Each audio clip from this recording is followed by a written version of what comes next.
Ada 9 manfaat paling tidak saudaraku seiman yang bisa kita dapatkan dari sedekah. Yang pertama, sedekah itu akan mensucikan jiwa, akan membuat jiwa ini jadi bersih, jadi baik. Kalau hati keras, banyak malas berbuat ibadah dan malah terbuka pintu maksiat, maka sedekah salah satu pintu utama untuk mensucikan jiwa. Sebagaimana Allah sebutkan dalam surah At-Taubah ayat 103. A'udzu billahi minasyaitonir rajim. Khudh min amwalihim shadaqatan tutahhiruhum wa tuzakkihim biha wa shalli 'alaihim. Inna salataka sakanul lahum wallahu samii'un 'alim. Ambillah zakat atau sedekah dari sebagian harta mereka hai Muhammad, dan dengan zakat atau sedekah itu engkau telah membersihkan dan mensucikan jiwa mereka, dan berdoalah untuk mereka. Sesungguhnya doamu menjadi ketentraman jiwa mereka, dan Allah Maha mendengar lagi Maha mengetahui. Ulama tafsir mengatakan yang dimaksud dengan watu zakihim dan mensucikan jiwa mereka adalah membersihkan dosa-dosa mereka, melapangkan dada-dada mereka, serta membukakan semua pintu-pintu kebaikan dalam kehidupan mereka.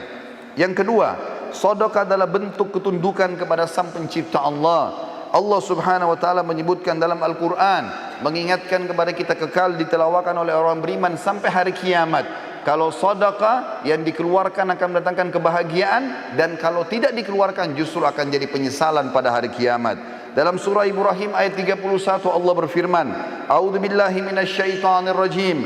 Qul li ibadiyalladzina amanu yuqimus salata wa yunfiqu mimma razaqnahum sirran wa alaniyatan min qabli an ya'tiya yaumun la bay'un fihi wala khilal.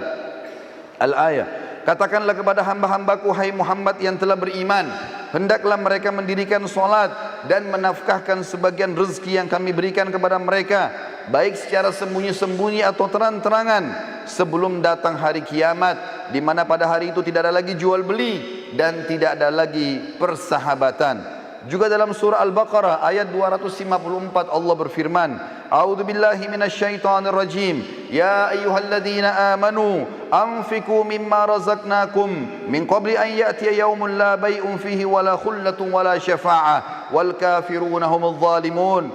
Hai orang-orang yang beriman, yang sudah merasa memiliki iman kepada Allah, Allah memanggil kita semua. Belanjakanlah di jalan Allah sebagian dari rezeki yang telah kami berikan kepada kalian sebelum datang hari yang mana pada hari itu tidak ada lagi jual beli, tidak ada lagi pertolongan, dan orang-orang kafir adalah orang-orang yang zalim. Yang ketiga, seorang mukmin akan terlindungi pada hari kiamat dengan sedekahnya. Dikatakan dalam sebuah hadis dari Uqbah bin Amir radhiyallahu anhu, beliau berkata, saya mendengarkan Rasulullah sallallahu alaihi wasallam bersabda, kullu imri'in fi dhilli sadaqatihi hatta yufsala bainan nas atau qala hatta yuhkama bainan nas.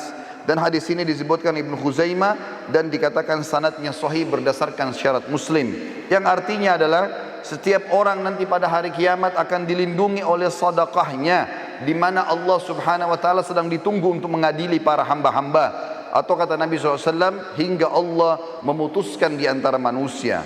Abul Khair, salah satu perawi hadis ini, setelah membaca dan menghafalnya, maka dia dikatakan oleh para orang di sekitarnya, tidak pernah lewat satu hari pun kecuali dia langsung bersedekah, walaupun hanya dengan sepotong kue atau sebutir bawang saja.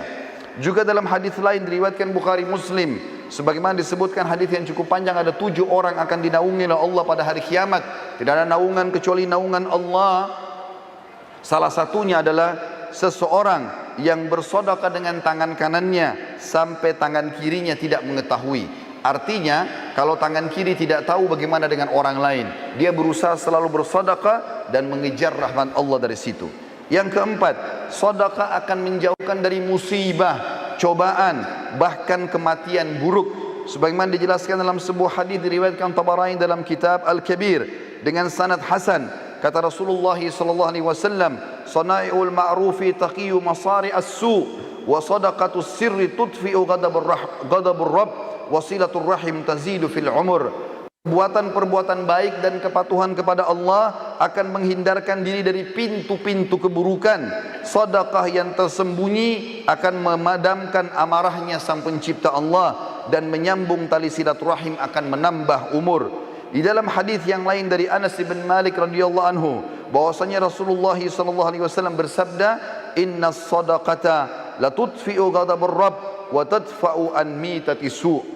Ketahuilah bahwasanya sedekah dapat memadamkan amarahnya Sang Pencipta karena sudah melanggar dan menghindarkan diri dari kematian yang buruk. Kata Ibnu Arabi Al-Maliki rahimahullah, hakikat daripada terhindar dari kematian buruk adalah kematian dalam kondisi bermaksiat. Sementara Al-Mubarakfuri rahimahullah mengatakan, Al-Iraqi berkata, secara zahir maksud kematian buruk ialah kematian yang mana Rasulullah sallallahu alaihi wasallam berlindung kepada Allah darinya, betapa atau berupa hancur, jatuh, tenggelam, kebakaran, tergoda syaitan pada saat sedang menghadapi sakaratil maut, atau terbunuh pada saat lari dari kancah peperangan, atau apapun yang merupakan penilaian manusia, itu adalah mati yang buruk. Yang kelima, sedekah adalah pelita kehidupan, akan memberikan cahaya pada wajah, pada tubuh, pada perilaku-perilaku, pada rumah tangga, pada usaha, pada interaksi dengan manusia. Sebagaimana disebutkan dalam hadis yang sahih diriwayatkan Imam Muslim, kata Nabi SAW, "At-tuhuru syatrul iman, walhamdulillahi tamla'ul mizan, wa subhanallahi walhamdulillahi tamla'ani, au tamla'u ma bainas samawati wal ard, was-salatu nur, was-sadaqatu burhan, was-sabru dhiya, wal qur'anu hujjatun laka au alaik, kullu nasi yaghdu fabayi'u nafsahu famu'tikuha au mubikuha." Bersuci itu adalah bagian daripada keimanan. Alhamdulillah kalau diucapkan akan memenuhi timbangan pada hari kiamat. Subhanallah dan Alhamdulillah memenuhi apa yang berada di antara langit dan bumi. Salat itu akan menjadi cahaya kehidupan, sementara sedekah akan menjadi pelita kehidupan. Sabar itu akan menjadi penolong, sedangkan Al-Quran bisa menjadi hujjah terhadapmu atau menjadi penolongmu. Apabila kau meninggalkannya maka dia akan menjadi hukuman bagimu, dan kalau kau mengamalkan isinya maka dia akan menyelamatkanmu. Setiap manusia berusaha untuk menjual dirinya dan menyelamatkannya. Di antara mereka ada yang membebaskan dirinya dengan kebaikan-kebaikan, dan ada yang menghancurkannya dengan kemaksiatan. Yang keenam, sedekah itu bisa menebus seorang muslim dari hukuman Sang Pencipta Allah. Sebagaimana disebutkan dalam sebuah hadis, kata Nabi SAW menceritakan tentang Nabi Yahya alaihi salam.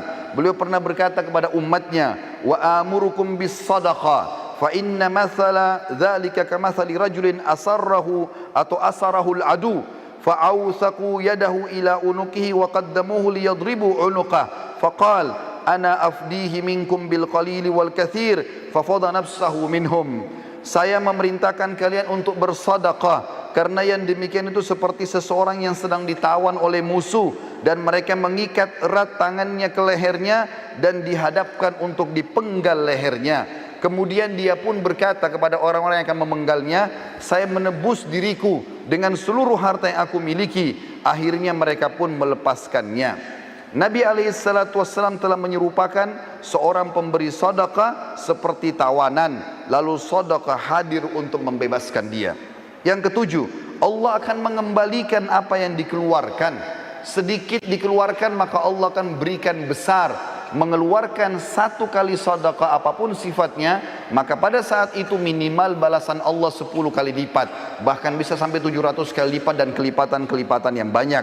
Allah menyebutkan dalam surat Saba ayat 39, A'udzu billahi minasyaitonir rajim. Qul inna rabbi yabsutur rizqa liman yasha'u min ibadihi wa yaqdiru lah wa ma anfaqtum min syai'in fahuwa yukhlifu wa huwa khairur raziqin. Katakanlah hai Muhammad kepada hamba-hambaku, sesungguhnya Tuhanku melapangkan rezeki bagi siapa yang dikehendakinya di antara hamba-hambanya, dan menyempitkan bagi siapa yang dikehendaki.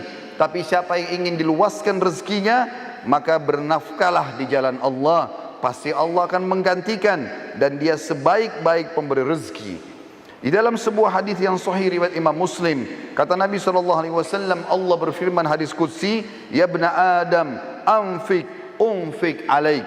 Wahai anak Adam, keluarkan dulu di jalanku, maka aku akan berinfak kepadamu.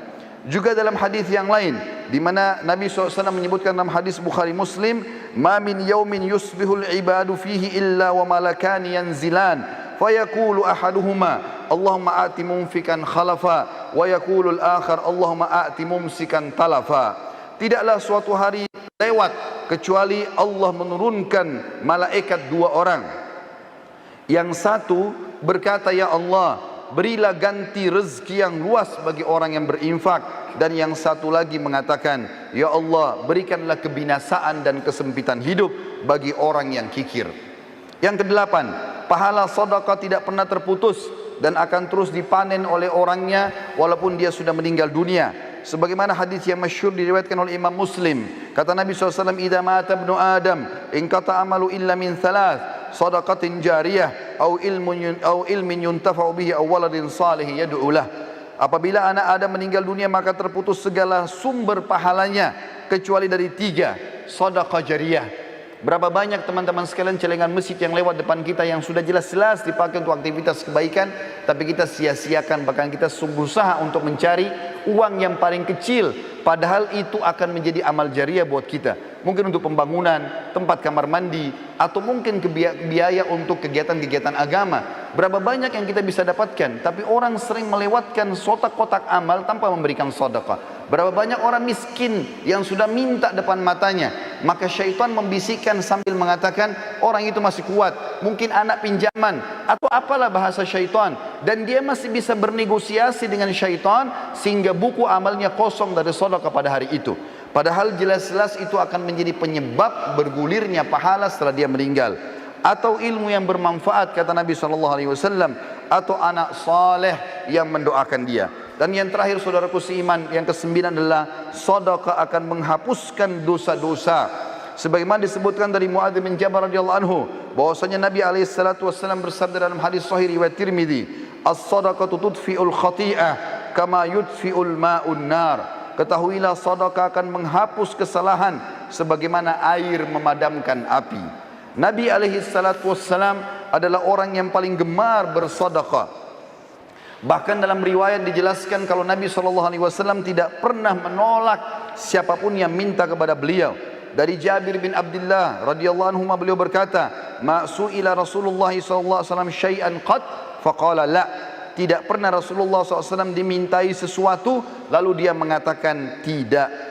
Juga dari Anas bin Malik beliau berkata, "Masu'ila Rasulullah sallallahu alaihi wasallam 'alal islami syai'an illa a'tah, wa laqad ja'ahu rajulun fa'atahu ghanaman baina jabalaini, faraja ila qaumi faqala ya qaum aslimu fa inna Muhammadan yu'ti ata'an la yakhshal faqr." Tidaklah Rasulullah SAW dimintai sesuatu kecuali pasti beliau selalu memberi. Bahkan beliau pernah memberi seseorang yang belum masuk Islam ada domba yang berada di antara dua gunung, sampai akhirnya dia pulang ke kaumnya lalu mengatakan, "Hai kaumku, masuklah kalian ke dalam Islam karena Muhammad memberikan pemberian yang tidak akan pernah membuat kita miskin." Bahkan Nabi SAW mengajarkan para istri beliau, di antaranya beliau berkata kepada Aisyah pada saat sudah menyembelih seekor domba, lalu beliau bertanya waktu sudah disuruh bagi-bagikan, kata Nabi SAW, "Bagilah." Maka Nabi SAW balik setelah itu bertanya kepada Aisyah, "Ma baqiya minha?" Apa yang tersisa darinya hai Aisyah? Qalat, maka Aisyah berkata radhiyallahu anha, "Ma baqiya minha illa katifuha." Tidak tersisa lagi ya Rasulullah kecuali bagian lengannya saja, dan itu pun saya siapkan untuk anda. Maka kata Nabi SAW, "Baqiya kulluha ghaira katifiha." Ketahuilah bahwasanya tersisa semuanya, justru yang tertinggal hanyalah lengannya saja atau pundaknya saja. Artinya yang sudah kamu sedekahkan, justru itu yang terbaik yang kita panen pahalanya pada hari kiamat, dan itu yang kekal, sementara yang tertinggal kita makan akan habis dengan itu.